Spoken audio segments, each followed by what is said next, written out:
असतं, हा मला स्वतःला प्रश्न पडतो. कारण याच्यासाठी चित्रपट महामंडळाची निवडणूकच का यावी लागते हे मला कळत नाही.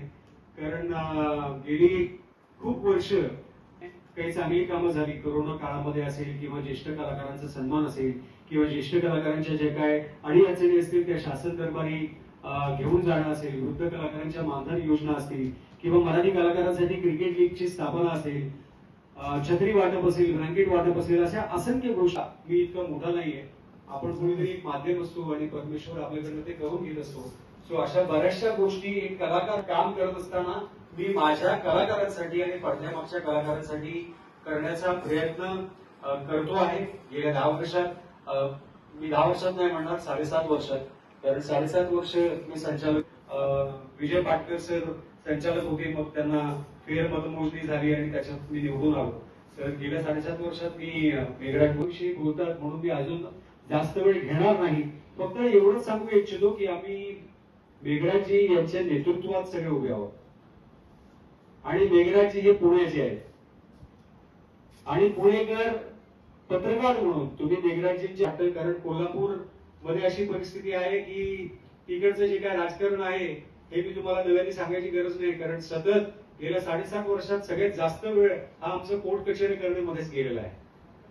कारण तिकडे उठतो माणूस आणि केस दाखल करतो, येतो, अर्ज लिहितो, ह्याच्यावर ऑब्जेक्शन, त्याच्यावर ऑब्जेक्शन. म्हणजे काय एवढा वेळ आहे, त्यापेक्षा आपण सिनेमा कसा आणता येईल, इथे शूटिंग कसं करत काम केलंय. आम्ही दोघंही एकाच पद्धतीने चालणारी लोक आहोत. त्यांच्याकडनं जेव्हा मला फोन येतो तेव्हा शिंदे साहेबांकडे काही काम असेल, मग ते आरोग्याविषयी असेल, वैद्यकीय बाबतीत असेल, लाखापासून 5 लाखापर्यंत आपण मुख्यमंत्री सहायता निधीमधनं कलाकारांना मदत मिळवून दिलेली आहे. मी कलाकारांची नावं सांगणार नाही कारण ते मला योग्य वाटत नाही.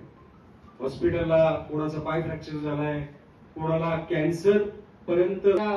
एसटी डेपो आहे त्याच्यामध्ये छोटं कंटेनर एसी थिएटर 100 सीटचं हे करण्यासाठी मी प्रस्ताव मांडलेला आहे. जेणेकरून तिथे जी लोक आसपास राहतात, छोट्या छोट्या खेडेगावामध्ये थिएटर नसतं, तर तिथे त्या पद्धतीचं एक छोटं फक्त मराठी सिनेमासाठी हे थिएटर उभारलं जाणार आहे मुंबईच्या महानगरपालिकेच्या जेवढ्या जागा आहेत त्याच्यामध्ये.